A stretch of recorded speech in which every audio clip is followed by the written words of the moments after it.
Olá pessoal, Guilherme Lima, Evolo o Papo. Vamos bater um papinho hoje aí rapidinho sobre a questão, né, da hipocrisia, né? Então, para que a gente evite, né, os ataques ad hominem, né, ou seja, contra pessoas, então a gente vai analisar, né, certas incongruências, né, de religiões e ideologias do ponto de vista basicamente doutrinário, né? E pessoas elevadas, normalmente elas visam, né, discutir ideias e não fazer, né, ataques ad hominem, ou seja, contra pessoas. Então, para começar, né, eu gostaria de falar, né, que pela doutrina católica consta lá, né, que o Papa é uma pessoa que é infalível, né? E contudo, né, a gente sabe, né, historicamente que papas infalíveis eles pediram desculpas, né, por atitudes de outros papas infalíveis, né? E se realmente fosse infalível mesmo, né, caberia, né, pedir essas desculpas, né? É um questionamento que eu trago aí, né?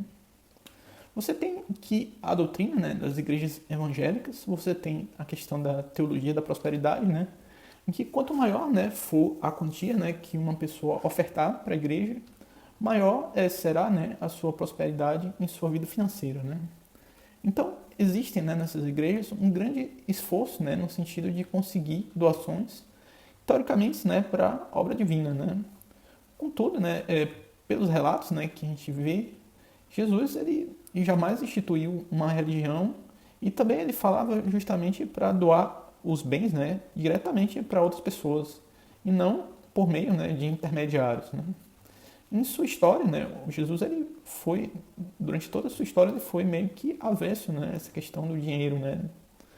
E enquanto isso, né, você tem pastores, né, que meio que se tornam multimilionários, né, por meio de desvios, né, de dinheiro, né, dos seguidores, né, e esse dinheiro é desviado para paraíso fiscal e tem lavagem de dinheiro e isso tudo, né, às custas dos ingênuos, né. Você tem também problemas na doutrina islâmica, né. Então, uma pessoa, né, que morre, né, em nome de Allah, ela tem direito às virgens, né, no paraíso. Só que as pessoas, né, não questionam se um grande Deus realmente daria ordem, né, para matar pessoas, no caso, pessoas criadas por ele mesmo, né? Por que um Deus, né, supostamente mandaria, né, matar uma pessoa que o próprio Deus, ele mesmo criou, né? E se ele é todo poderoso, por que ele não mataria, né, a pessoa diretamente na hora justa, né? Você tem também o problema do fatwa. O fatwa ele é uma questão, um mandato, né, que é a vontade de líderes religiosos, né? E só porque uma autoridade, né, religiosa emite um fatwa, esse decreto religioso, e aparecem, né, centenas de muçulmanos dispostos a cumprir, né, esse mandato, ainda que não seja, né, algo justo, né? E tem ainda várias passagens problemáticas, né, no Corão, né? Eu diria que, na real mesmo, né, o Islã incentiva a violência, né? E isso foi até uma tese, né, de uma psiquiatra muçulmana síria chamada Wafa Sultan. Então, passamos, né, pela doutrina hindu, né? A doutrina hindu, basicamente, uma sociedade ela deve ser baseada no sistema de castas, né? Com base na ideia, né, de que se a pessoa, né, nasceu em uma casta, isso deve ter acontecido, né, em função do karma dela, né? No entanto, né, a compreensão moderna, né, do princípio do karma não contempla, né, essa questão das castas, né? E a própria Conscienciologia dá outra interpretação, né, uma interpretação mais consistente, mais moderna, com relação à questão do karma, né? Você tem a questão da doutrina budista, né, em que basicamente a pessoa, né, deve buscar a libertação do sofrimento, né? Mas historicamente, né, o próprio budismo, em vários momentos, né, pode terminar, né, tem causado o sofrimento, né, de milhares de seres ao longo da história, por derramamento de sangue, seja por ignorância popular, manter a ignorância popular, a questão da tirania, né, como foi instituída na sociedade tibetana logo antes da invasão chinesa, né?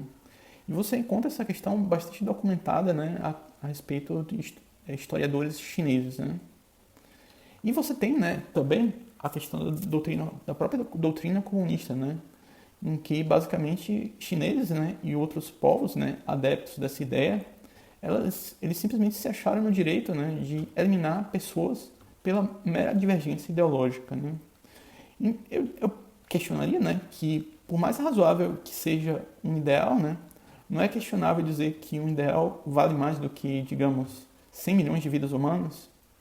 E pode realmente um ideal valer mais do que milhões de vidas humanas, né? E um outro questionamento seria, um ideal justo e correto não deveria também contemplar, né, essa questão do direito à vida, né, como um valor inegociável? Então, eu faço uma reflexão, né? Será que a gente já não poderia mudar esse quadro, né? Passar a página dessas coisas antigas, né, na história? E que atitudes uma pessoa, né, pode tomar, né, em prol, né, de fazer o mundo um lugar com menos hipocrisias, né? E muitas pessoas, elas têm, né, plena consciência, né, que há imperfeições em uma doutrina ou ideologia, e às vezes elas tendem, né, porque fazem parte dela, a passar pano, né, em defesa dessa ideologia. Agora, existe, né, dois princípios na Conscienciologia que dizem basicamente assim, né? O primeiro seria justamente o que não presta mesmo, né? E o segundo seria basicamente que não adianta nada dourar a pílula, né? Então, é importante refletir, né? O que a gente pode fazer, né, minimamente, para tentar eliminar essas incongruências, né? E o paradigma consciencial normalmente oferece, né, duas ferramentas, né? A primeira seria a questão da TARES, né, ou a tarefa do esclarecimento, né? E essa TARES, né, a tarefa do esclarecimento, ela serviria justamente para que pessoas, né, fossem esclarecidas acerca dessas incongruências e apontar, né, novos caminhos sem a necessidade, né, de passar pano ou dourar a pílula necessariamente, né? A segunda, né, seria justamente as GESCONs, né? E as GESCONs, né, são as gestações conscienciais. Basicamente, as GESCONs, né, são suas obras, né, em favor da humanidade. E essas obras, né, elas podem ajudar, né, numa maior disseminação, né, de uma visão crítica, né, acerca de doutrinas e ideologias específicas, né? Então, esse foi o nosso papo rapidinho de hoje. Se você curtiu, dê o seu curtir aí, para ajudar a gente bastante. Se você quiser comentar alguma coisa, comentar algo aí embaixo. E se você quiser ajudar a gente, compartilhe esse podcast com mais pessoas, né? Então, era isso que eu tinha para dizer hoje. Um grande abraço. Tchau, tchau.